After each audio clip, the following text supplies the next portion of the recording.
C'è una categoria particolare di domande per le quali si usa il congiuntivo. Sono le domande dubitative. Vediamo subito un esempio per capire di cosa stiamo parlando e dopo vediamo quando si usano, che significato hanno e quali tempi del congiuntivo in genere usiamo con queste domande. A un tratto sospirò e il Cristo gli parlò sommesso. «Cos'hai, Don Camillo? Da qualche giorno mi sembri affaticato. Ti senti poco bene? Che sia un po' di influenza?» Questa è la domanda con il congiuntivo. Che sia un po' di influenza?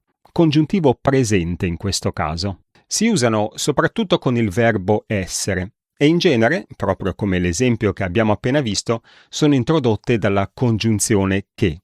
Nella sua grammatica Serianni scrive che sono possibili anche senza la congiunzione che, ma sinceramente io non ho mai trovato esempi di questo tipo. Come mai usiamo il congiuntivo in queste domande? Una spiegazione potrebbe essere che c'è qualcosa di sottinteso. Possiamo immaginare, per esempio, che ci sia sottinteso qualcosa del tipo è possibile, e allora si spiega anche la presenza di quel che. Quindi la nostra domanda dell'esempio di prima diventerebbe: è possibile che sia un po' di influenza? Oppure possiamo immaginare che sia sottinteso un verbo come pensi e quindi la nostra domanda diventerebbe: pensi che sia un po' di influenza? Ma le utilizziamo così, senza queste parole sottintese, quindi senza pensi, senza è possibile, e diciamo semplicemente che sia un po' di influenza. Un'altra cosa interessante da notare è che il significato di queste domande, cioè il modo in cui usiamo queste domande, è simile al modo in cui usiamo le domande costruite con il futuro. Per esempio, se qualcuno bussa alla porta, potrei chiederti: sarà il postino? Utilizzando il futuro. Oppure potrei chiederti: che sia il postino?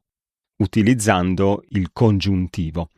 Attenzione però, perché nelle domande costruite con il futuro potrei utilizzare una parola interrogativa, diciamo, per semplificare un po', e quindi in questo caso potrei chiedere: chi sarà?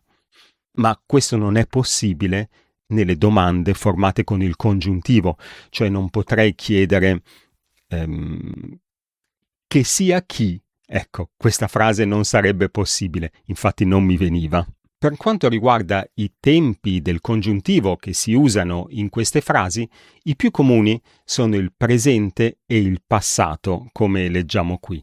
Vediamo allora un ultimo esempio, preso dal Corsaro Nero. «Sì», rispose Carmò con voce malferma, «che sia stato qualche pesce? Non ho mai udito un pesce mandare un grido simile». «Chi vuoi che sia stato?» «Io non lo so, ma ti dico che sono impressionato». «Che sia il fratello del morto?» Ecco, qui abbiamo due domande formate con il congiuntivo. La prima con il congiuntivo passato: che sia stato qualche pesce, sia stato, congiuntivo passato del verbo essere. Perché il congiuntivo passato in questo caso? Qui la situazione è che hanno sentito un rumore e quindi sta chiedendo se questo rumore è stato provocato da un pesce, quindi l'azione di provocare il rumore è precedente, per questo utilizza il congiuntivo passato. Nel secondo caso invece abbiamo un congiuntivo presente: che sia il fratello del morto. Ora, perché prima avevamo il congiuntivo passato e adesso il congiuntivo presente, visto che stiamo sempre parlando della fonte del rumore? In realtà non c'è nessun mistero, sarebbe la stessa cosa all'indicativo. Se usassimo l'indicativo, cioè sentiamo un rumore, potrei chiedere: che cosa è stato?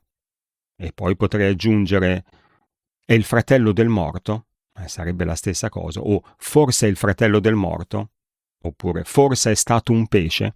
E potrei alternare fra presente e passato prossimo anche all'indicativo. Quindi forse la cosa importante da ricordare è che il passato prossimo dell'indicativo corrisponde al passato del congiuntivo, il presente dell'indicativo corrisponde al presente del congiuntivo in queste frasi. Per approfondire la differenza fra i tempi del congiuntivo può essere utile anche guardare quest'altro video.